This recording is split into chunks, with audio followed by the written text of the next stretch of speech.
तो स्टूडेंट्स, आज हम इस क्लास में देखने जा रहे हैं 12th फिजिक्स का जो इलेक्ट्रिक वाला पार्ट था उसका ये लेक्चर नंबर 13 है। ठीक है, और इस लेक्चर के अंदर हम लेकर चल रहे हैं 3 विशिष्ट टॉपिक हैं जिसका नाम है ओमीय, अनोमीय परिपथ क्या है, थर्मिस्टर और अतिचालकता। तो इससे हम उन प्रश्नों पे ज़्यादा फोकस करेंगे जो आते हैं। तो पहले थ्योरी जरूरी है। सबसे पहली बात तो होती है कि ये ओमीय परिपथ है क्या। तो नाम से ही लगता है कि वो परिपथ होंगे जो ओम के नियम का पालन करते होंगे, और ओम के नियम का पालन करते होंगे कहने का मतलब कि V समानुपाती I। और इससे हम सारांश ये निकालें कि धातुओं में यदि भौतिक अवस्था में कोई परिवर्तन ना हो तो जो उसके सिरों पर लगाया गया विभवांतर है वो प्रवाहित धारा के क्या होता है, और समानुपाती है। यदि हम विभव को x अक्ष में और धारा को यदि ऐसा लेकर चलते हैं तो इनके बीच खींचा गया ग्राफ एक सीधी सरल रेखा प्राप्त होती है। ठीक, ये यहां जो एंगल होगा वो 45 का। तो जो परिपथ इस नियम को फॉलो करेंगे वो ओमी परिपथ कहलाएंगे, और जो फॉलो नहीं करेंगे वो अनोमी कहलाएंगे। चलो, अब बात आती है यहाँ ओमी परिपथ कौन होते हैं, मुख्य रूप से कौन इसको प्रदर्शित करता है, तो वो है स्वचालक प्रदर्शित करते हैं। फिर बात आती है परिपथ जिसकी हम बात करने जा रहे हैं वो है अनओमीय।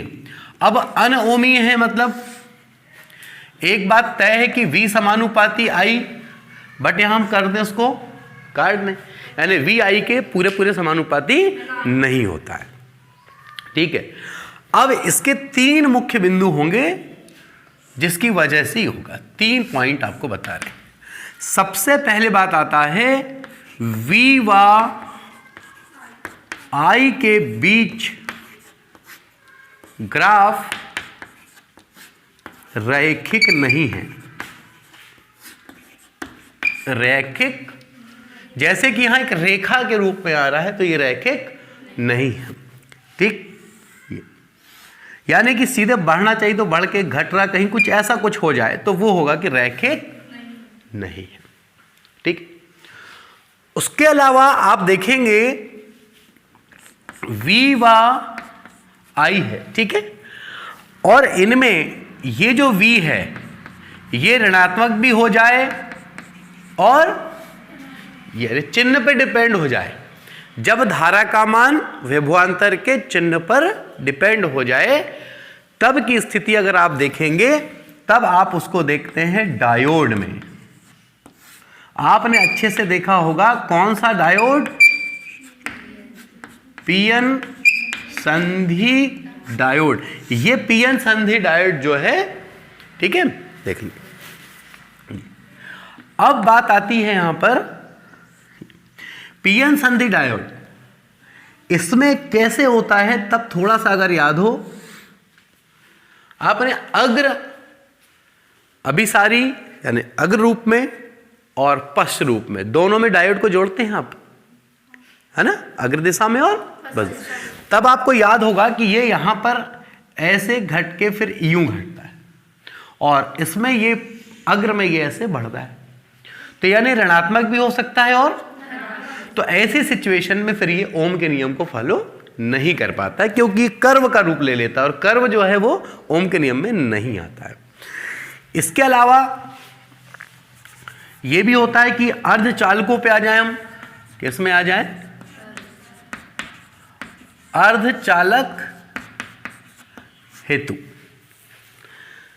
अब अर्धचालकों में यदि हम धारा प्रवाह की बात करें तो वो कैसी होती है, कुछ डायोड की बात करें, इलेक्ट्रिक परिपथ होगी, यूं बढ़ जाएगा फिर घट के बढ़ के ऐसा, यानी यहां पे 2 बार धारा का मान। एक बात देखो इसमें खास बात, वोल्टेज बढ़ा धारा बढ़ी, वोल्टेज बढ़ा धारा बढ़ी, भले कम ज्यादा जो भी होगा, हो सकता है समानुपाती को नहीं फॉलो करता हो, लेकिन अगर वोल्टेज बढ़ा है तो धारा भले समान अनुपात में नहीं पर बढ़ा है। अभी तक ऐसा होता था, लेकिन अब क्या होता है कि वोल्टेज बढ़ा रहे हो आप, देखो ये वोल्टेज बढ़ा है, इसके लिए इस मान को प्राप्त किया, ये वोल्टेज पे देखो और हाई पे चले गया, और हमेशा इसके पहले वोल्टेज बढ़ा है तो आई बड़ा ही होता था, वोल्टेज ज्यादा तो आई भी भले अंतर कम होगा लेकिन था, लेकिन यहां उल्टा हो गया। देखो वोल्टेज बढ़ाया लेकिन मान फिर से रिवर्स गियर मार दिया, फिर कम होकर वो फिर रिवर्स गियर, यानी एक बार, दो बार, तीन बार ये क्या हो रहा है,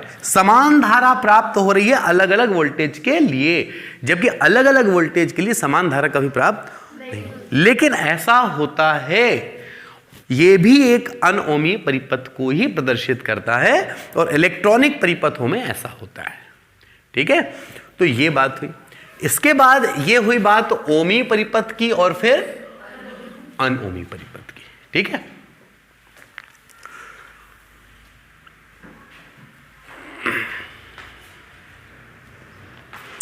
अब हम आपको ये बताते हैं कि ये जो ओमी और अनओमी परिपथ से क्वेश्चन कैसे पूछा जाएगा। तो सबसे नंबर 1 पे आप ध्यान रखेंगे, कौन से परिपथ ओम के नियम का पालन करते हैं, तो आंसर होगा ओमीय परिपथ। ठीक है, चालकों में निम्न में से किसका चालक में होने वाले परिपथ होते हैं, और 4 ऑप्शन होंगे, तो ध्यान रखना ओमीय परिपथ। सुचालक जितने हैं ये सब कौन से परिपथ का पालन करते हैं, ओमीय परिपथ का पालन। ठीक है, लेकिन बहुत ज्यादा प्रतिरोध जब हो जाता है तो फिर ये वहां पे पालन नहीं कर पाते। अब बात को समझना है, अगला क्वेश्चन आपका ये आ जाएगा कि ओमीय परिपथ निम्न में से कौन सा है, निम्न में से कौन सा ओमीय है, और ओमीय परिपथ के लिए आपको इस तरह से डायग्राम दिए जाएंगे। ये दिया जाएगा, ये दिया जाएगा, ये होगा और ये होगा, तो फिर कौन सा वाला होगा, कन्फर्मली सी, ये होगा डायग्राम। ठीक है, अब बात आती है निम्न में से कौन सा अनओमीय परिपथ हो सकता है, निम्न में से कौन सा अनओमीय परिपथ हो सकता है, पूर्णतः अनओमीय, तो फिर ये हो सकता है, क्योंकि इन सब में वोल्टेज बढ़ाओ तो धारा बढ़ रही है, इसमें भी, लेकिन इसमें दूर दूर तक कोई गुंजाइश नहीं है, वोल्टेज बढ़ाने पे धारा कम हो रही है, इसलिए पूर्णतः अगर बात करेंगे तो फिर ये उसका ऑप्शन होगा। फिर बात आती है निम्न में से किस कारण से अनओमीय परिपथ बनते हैं। ठीक है, पहला ऑप्शन दिया रहेगा V और I के बीच का ग्राफ रैखिक ना होना, और वोल्टेज का ऋणात्मक भी होना। ठीक है, और यहां पे लास्ट कंसेप्ट ये रहेगा, यहां पे इसके बदले लिखा रहेगा अलग अलग वोल्टेज के लिए धारा का मान, वोल्टेज के लिए धारा का मान समान होना, और आखिरी में आएगा ये सभी। मोस्टली ये सभी आंसर है, लेकिन ये सभी इसलिए अभी आपको सही लग रहा है क्योंकि अभी आपने उसको स्टडी की है, वरना उसमें रैखिक होने वाले को सभी लोग सही आंसर लगा के आते हैं। ठीक है, रैखिक ना होने वाले को, हाँ बोले रैखिक नहीं, बोले ठीक है V और I के बीच सीधा सीधा ग्राफ नहीं है, बोले ये हो गया करेक्ट, लेकिन वो इस बात को भूल गए कि भाई ये भी आंसर होते हैं, ऋणात्मक होगा तो ग्राफ ऐसा बनेगा, पीएन संधि डायोड, अगर ये होगा तो ये जो होता है इसमें, ये किस में होता है पता है, प्रकाश उत्सर्जक में होता है, प्रकाश, ये जो घटना है ये प्रकाश उत्सर्जक में होने वाली घटना है। अर्धचालकों से बनते हैं डायोड, और डायोड से बना है एलईडी, है ना, प्रकाश उत्सर्जक, तो उनमें ये चीजें आपको देखने को मिलेंगी। अच्छा, अभी ये हुआ, कई बार बहुत से स्टूडेंट्स क्या करते हैं, ओमी और अनओमी परिपथ के डिफाइन जानते हैं कि जो परिपथ ओम के नियम का पालन करते हैं ओमी, नहीं करते हैं अनोमी, और ठीक है, उनको एग्जाम्पल्स ही नहीं पता होते, तो जितने चालक हैं वो सब क्या हैं, ओमी, और अनओमी में भी अलग अलग प्रकार हैं। आपसे पूछ लेगा निम्न में से कौन सा अनओमी परिपथ है, अब यहां लिखा रहेगा आपको, मान लो पीएन संधि डायोड के बारे में, अग्र अभिनत, पश्च अभिनत, प्रकाश उत्सर्जक डायोड, आपको पता ही नहीं, आप सोच रहे हैं कि यार इसका संबंध कहां बैठा, पहली बात तो ये है, तब आपको पता होना चाहिए कि ये इसके एग्जाम्पल्स हैं। ठीक है, या पूछ लिया निम्न में से किस अनओमी परिपथ में भिन्न भिन्न वोल्टेज के लिए धारा का मान समान हो सकता है, तो वो किसमें होगा? प्रकाश। भिन्न भिन्न वोल्टेज के लिए धारा का मान समान हो सकता है। इनमें नहीं हो सकता, इन दोनों में नहीं हो सकता है, केवल इसमें डायोड में नहीं। जब तक डायोड प्रकाश उत्सर्जक का काम नहीं करेगा तब तक नहीं होगा। तो ये ग्राफ बने रहने से दिमाग में बात सेट होती कि यार ऐसा भी होता था। एकमात्र ऐसा कारण है जहां पर अलग अलग वोल्टेज के लिए धारा का मान रिवर्स गियर होकर बराबर हो जाता है, नहीं तो किसी में बराबर नहीं है। भले समानुपाती नहीं पर बराबर भी नहीं है। ये खास क्वेश्चन था इसका, ठीक है, और नीट में आया हुआ क्वेश्चन है वो। अब हम देखने जा रहे हैं कि थर्मिस्टर क्या होता है, ठीक है। तो थर्मिस्टर है क्या और किस पे ये डिपेंड है? थर्मिस्टर के लिए सबसे बड़ी बात थर्म, जो थर्म शब्द आ रहा है, थर्म, थर्म का मतलब है ऊष्मा से, यानी कहीं ना कहीं रोल है किसका? ताप। ठीक।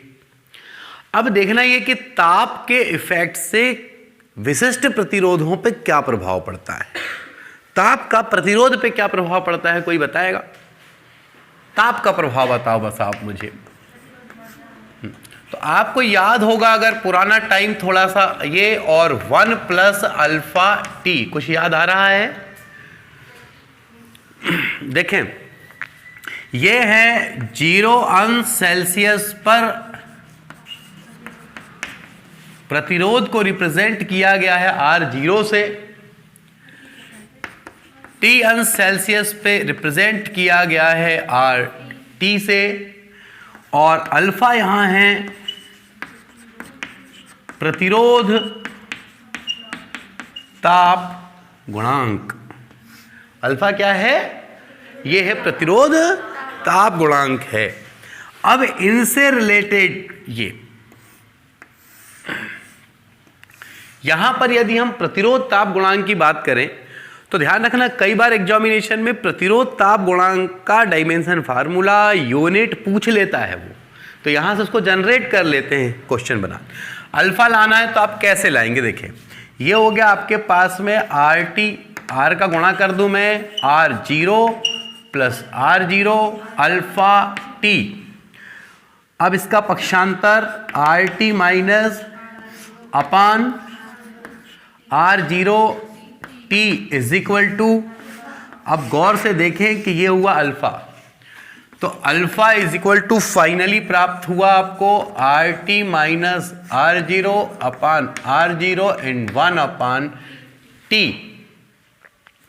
अगर आपको क्या लाना है इसका SI यूनिट, तो ये प्रतिरोध के लिए क्या होगा? ओम, और इसके लिए भी क्या होगा? ये ओम हो गया, ये ओम हो गया, और 1/, हो गया सेकेंड, तो ओम से ओम, इसका मतलब है कि सेकेंड का इनवर्स हो गया। ठीक। और अगर आप इसका डायमेंशन फार्मूला लाते तो T पर क्या आता? इनवर्स आता डायमेंशन प्रतिरोध ताप गुणांक। ठीक। इस प्रतिरोध ताप गुणांक की यदि हम बात करें तो यहां पर अल्फा के साथ प्रतिरोध का या ताप के साथ क्या संबंध बैठा बताएं? अल्फा का अगर हम ताप के साथ देखें तो संबंध क्या बता? अगर ताप ज्यादा होगा तो प्रतिरोध भी, लेकिन किन के लिए? ये धातुओं के लिए। ये सारी चीज जो चल रही है, हम किसकी बात कर रहे हैं? धातु यानी ठोस, तो हम धातु की बात करेंगे। ऊष्मा के सुचालक होते हैं, तब तो कोई इफेक्ट देख पाएंगे हम। ये बात पहले क्लियर होना चाहिए कि प्रतिरोध ताप गुणांक क्या होता है। अब जैसे हमारा जो हेडिंग था वो क्या था बताओ? थर्मिस्टर था, है ना। तो चलिए पहले प्रतिरोध ताप गुणांक क्लियर है। इसी प्रकार से अगर मैंने आपको यहां लिखा अल्फा, लेकिन यहां रो कर दिया, अगर मैंने क्या कर दिया? रो जब कर दूंगा तो वो विशिष्ट प्रतिरोध को बताता है। और विशिष्ट प्रतिरोध कहां से आता है? मैं 2 मिनट इसकी चर्चा कर लेता हूं। प्रतिरोध का संबंध लंबाई से समानुपाती और क्षेत्रफल से क्या होता है? यह होता है किसके नियम में? ओम के नियम। तब R = एक कांस्टेंट आता है, यहां उसका नाम है रो। यह है विशिष्ट प्रतिरोध, और अब यहां आर ए आ गया ऊपर और एल हो गया नीचे, और तो ये क्या कहलाता है? विशिष्ट। तो विशिष्ट प्रतिरोध के लिए ताप गुणांक को जब मुझे रिप्रेजेंट करना होगा तो मैं क्या रिप्रेजेंट करूंगा? यानी अल्फा ताप गुणांक है, लेकिन अगर मैं यहां आर लिख दूं मतलब प्रतिरोध के लिए है, पर मैंने क्या लिखा है? रो, मतलब विशिष्ट प्रतिरोध ताप। इसमें ताप के साथ परिवर्तन तेजी से होगा। किससे होगा? तेजी। और यही है मेन कंसेप्ट किसका? यानी थर्मिस्टर में किस बात को समझाया गया है कि ताप परिवर्तन के साथ में जो विशिष्ट प्रतिरोध ताप गुणांक है, इसका क्या नाम है?